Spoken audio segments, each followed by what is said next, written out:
Well, what is up, guys? Welcome back to another video on the channel. Hope you're having a fantastic day. In today's video, we're going to talk about my 2021 F-150 that I've now had for over 6 months. I've put 10,000 miles on it.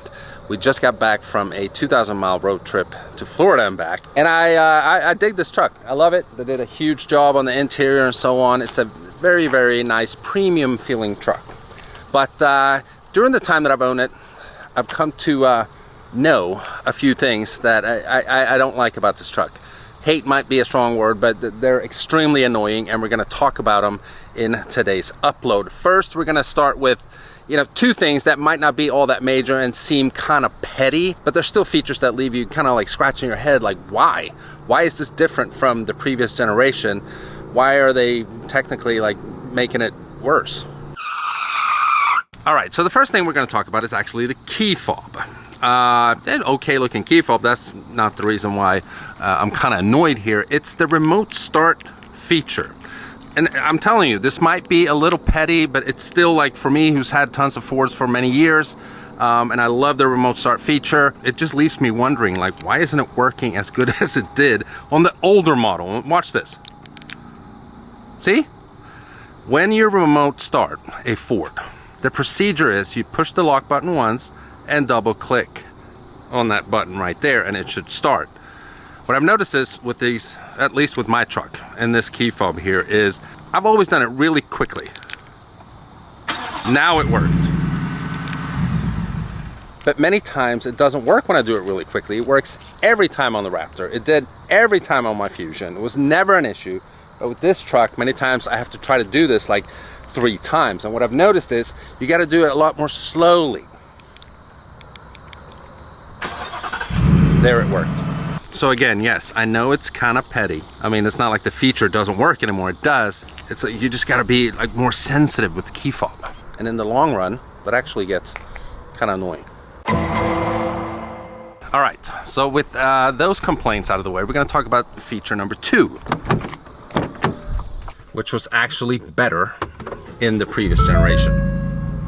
So the next thing we're going to talk about is the navigation system on the new truck here.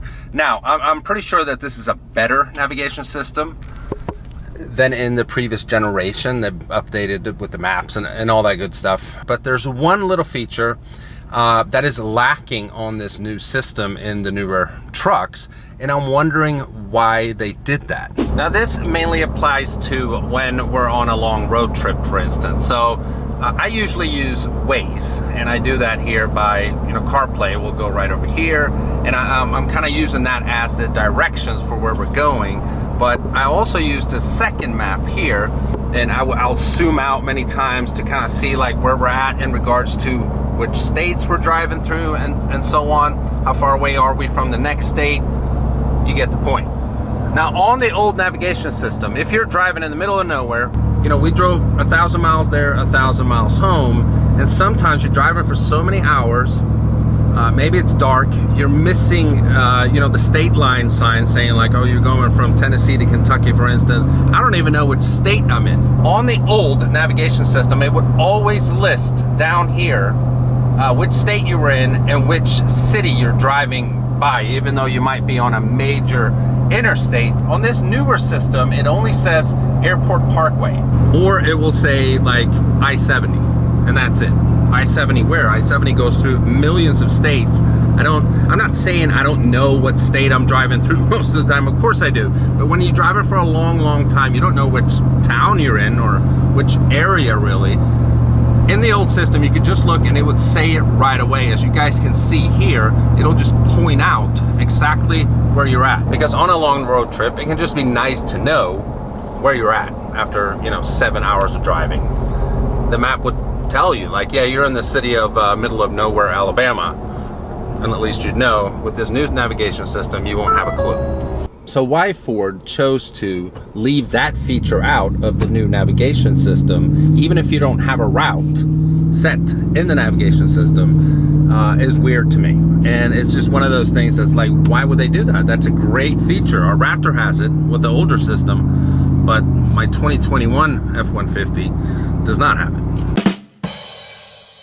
So the third thing about this truck that I am a little disappointed in is the new stereo system that I specifically picked when I ordered the truck. So Ford F-150's not come with a Bang & Olufsen system. They've actually had Bang & Olufsen for a few years now, but for the new generation F-150, you can get something called the Bang & Olufsen Unleashed. So you got speakers everywhere. You got speakers in the headrests, you know, obviously in the doors, tweeters here and there. It's about 18 or 19 speakers, and I figured I would order that because I wanted a really good stereo system in the truck. Usually they're, you know, kind of subpar. They're not really all that great in the F-150 that I've had before, not even in the Raptor, to be honest with you. And it's not really the price of the system that I'm complaining about either. It was only a $695 upgrade, which is actually pretty cheap if you compare to other German brands. If you want to upgrade the stereo system, it can be, you know, thousands of dollars. So not the price, but it's the quality of the sound, and maybe that's why it costs so much more in German brands, because in the Mercedes that I had, you know, if you blasted the volume, it was pure sound. There was none of this. So I'm going to try to demonstrate this, which I really can't, but just imagine, let's say you're bumping your favorite tune. As soon as the bass hits, you start hearing all these vibrations from like the door panels in the back. You actually hear it from up here in the headliner as well. And my issue with it is, I guess what I'm saying is that the quality of the sound system is not good enough in a Ford. Ford does not do enough to make the sound as pure as it can get. Like if I was blasting the volume in my W205 C63, I mean, you never heard any from the door panels. And it's not that I have a bunch of stuff laying in the door panels, and obviously I don't have a bunch of stuff up here in the headliner. It's just that the quality is not good enough. And when I first got the truck, I figured it would be, because they've done a great job in upgrading the interior of the F-150. I mean, it really feels premium in here. And I've said it before, the seats are extremely comfortable. You know, I'm not bashing on the whole truck's quality in any way, but the stereo is definitely lacking. For having 18 speakers, you're supposed to be able to turn up the sound, you know, and really listen to the song you want to listen to. And then, you know, like me, I grew up listening to a lot of hip hop. It's a lot of heavy bass, and you can't really play hip hop or Barbie Girl by Aqua really loud in this truck, because everything just starts like vibrating in the wrong way. You hear a bunch of noises. So that's one thing that, I mean, I can't say I hate it. It's still a good sound system. It's just that I feel like you don't get the full potential out of it because it's a Ford, I guess. So I'm disappointed. All right, so for thing number 4 that I don't like about this truck is not the engine itself. I mean, this is the 5-liter V8, the Coyote, that they actually upped the horsepower on for 2021 to 410 pound-feet of torque more, 410, which of course is great. And I guess we should be happy that Ford is still providing a V8 for the F-150 lineup. I think this is definitely the last generation F-150 that will have the 5-liter V8. The rest of it's just going to be, you know, EcoBoost and then the hybrid powertrain, all that stuff. So yeah, I'm not complaining that I have a V8 because I'm happy I do. But for the new generation F-150, Ford decided to go in Chevy's footsteps, and even Dodge's as well, and put the extremely annoying cylinder deactivation system in the 5-liter. Now, why they have done this, I have no freaking clue, because all it does is annoy the driver when you're on the highway. And again, audio is extremely hard to capture on video. So I've tried to capture the sound of the system engaging and disengaging, but I can't manage to capture it, so I'm sorry. But what this does, especially when you're out on a long road trip like we just were. Now, by the way, I think I forgot to mention that the cylinder deactivation system, what it does is it goes from 8 cylinders to 4 cylinders, cuts it down half the cylinder count while you're on the highway, and it's supposed to like save you fuel, I guess. You're driving on the highway. The truck, by the way, has a 10-speed automatic transmission. You can hear the system engaging and disengaging, and it almost sounds like, let's say you're driving in 10th gear, it almost sounds like it shifts to an 11th gear. and then the engine is kind of bogging. It goes from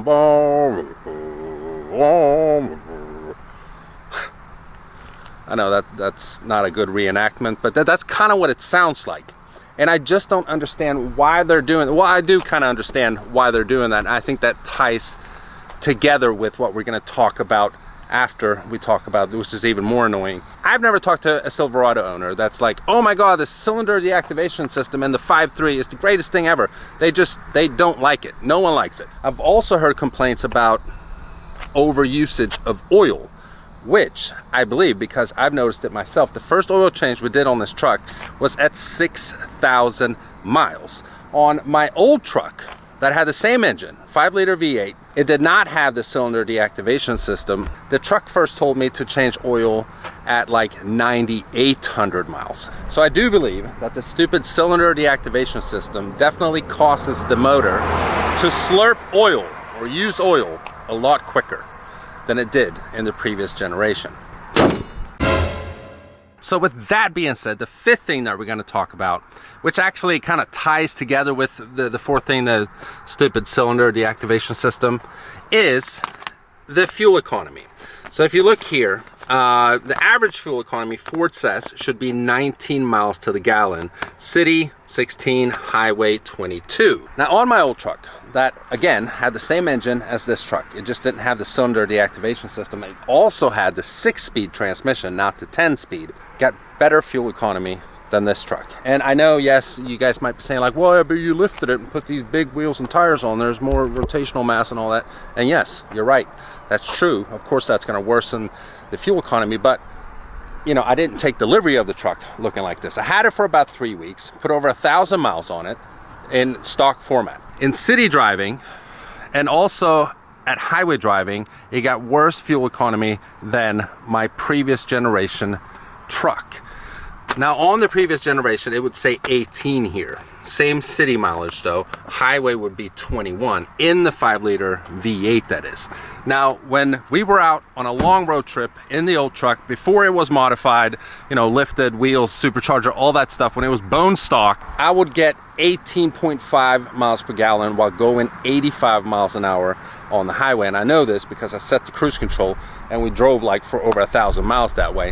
When I drive at 85 miles an hour with this truck being stock, it got around 17.5. So it's like a mile difference per gallon. Now, once I lifted the old truck with, by the way, exactly the same lift kit. It's a 4-inch coilover lift kit from BDS.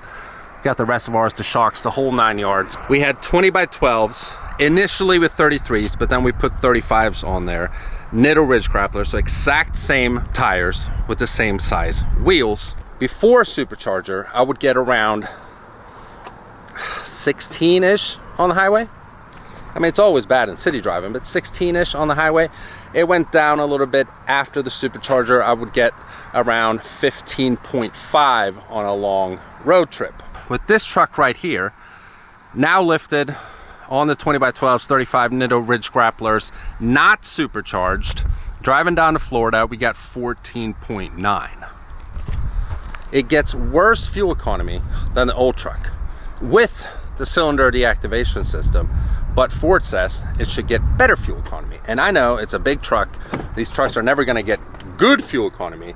I mean, I fully understand that, but it actually gets worse than the old truck.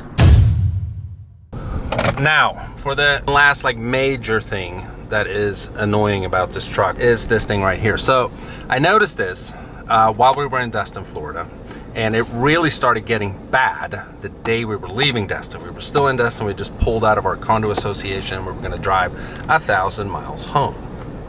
I started noticing that every time, and I mean every time, I apply the brakes,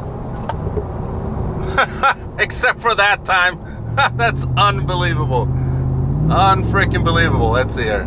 There we go. Every time I apply the brakes, I get this ABS notification that ABS is malfunctioning, and you get this annoying chime every time. So there's an issue with the ABS function of the brakes, which can happen. That's not the annoyance in itself, it's the technology. Because before this ABS thing popped up, I would get all of a sudden, collision warning chimes. And it's extremely hard to capture that on camera because it happens every now and then, but it'll pop up here on the instrument cluster. And for those that don't know, collision warning is a system because there's a little sensor and like a camera that sits up here, and it films the road, and it'll notice if you're approaching another vehicle in front of you at a fast speed and the system senses that you're not on the brakes quick enough, it'll brake for you. So it's like a collision avoidance system, which, I mean, it's cool. I love technology. I'm not against it or anything like that, but there's a lot of technology in this truck. Even the lane keeping system, it does have a backup assist system that would start popping up as well before this ABS thing happened. And I'm like, why is this happening? Like, why does this like randomly keep popping up? And it's that damn chime you hear every time. And it kind of, when the collision warning happens, without you even being close to being in a collision and the truck brakes for you, it kind of scares you. It freaks my wife out like you wouldn't believe. She's like, oh, see, again, bing. As soon as I hit the damn brake, bing. Annoying chime. So I was wondering, like, why does this start happening? And then the day we were going to leave Destin and start driving home, this ABS light thing pops up.